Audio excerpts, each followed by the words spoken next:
Morning world, it's about 11:30 midday. It's Thursday, so it's got to be the 13th of July 2017.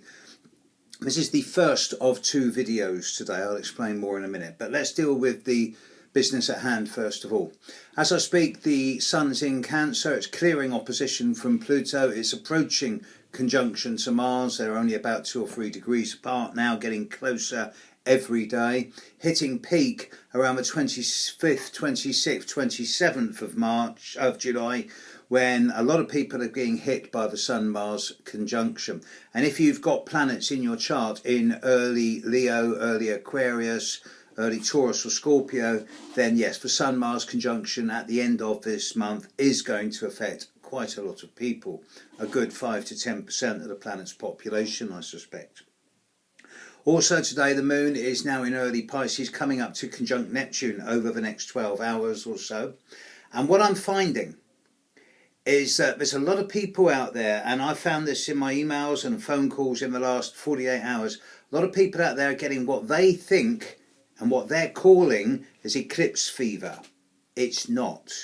A lot of people are getting really sort of worried around how situations in their personal lives are kind of getting a bit crazy at the moment, and they're putting it down to the approaching eclipses.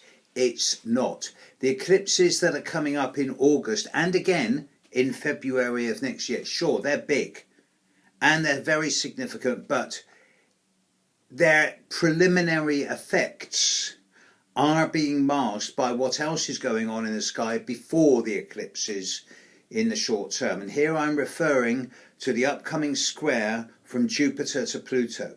After Mars opposite Pluto at the very end of June and the very start of July, followed by the full moon conjunct Pluto of only about 4 or 5 days ago, and then with Jupiter square Pluto at the end of this month and in the first week of August, the three words that seem to be coming up most of all are, on the negative side, trepidation, on the neutral side, imminence, and on the positive side, anticipation. A lot of people are picking up on stuff thinking, oh my God, this is happening, this is coming in, and they're going, oh my God, I'm really scared, I'm really crapping myself, and on the other hand, oh, and it's really exciting. So, the future isn't written in stone. You can make of it as you will. And yes, it's a square, so it's likely to have a fair degree of challenge about it. But it doesn't mean it need be difficult. You can turn it into something positive. I'm a great believer in free will.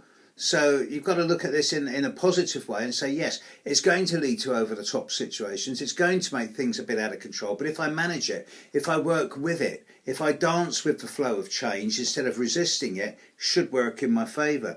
And here, because it's Jupiter and Pluto, I'm looking at the basic tenet is quality, not quantity.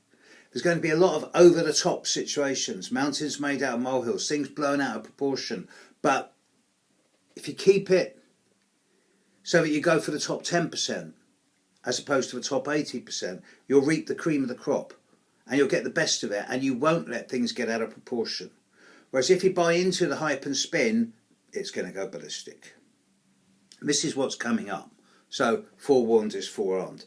Now, immediately after I post this video, I'm going to do another short 2 or 3 minute video that only pertains to people who are going to be in London, especially South East London and the South East London area over this coming weekend. I'm doing a big all-day workshop this coming weekend on the basics of astrology, and so if you're in South East London, watch the video that's coming up straight after this. Meantime, here's today's if. This is a weird one, it's different. If you could be invisible for 1 hour, where would you go and what would you do? I'd have to think I'd probably be in the Black Ops room at the Pentagon, or underneath the Tower of London, or in the catacombs of the Vatican Astrological Library. I'd be somewhere where the secrets are, and then I'd probably try and smuggle them out and reveal them to the world, because that's what I do. What would you do? I'd be really interested to know. And with the moon conjunct Neptune now in Pisces for the next 18 hours, I imagine there's going to be some very imaginative replies. People in South East London, watch for next video. Catch you tomorrow, world. Bye.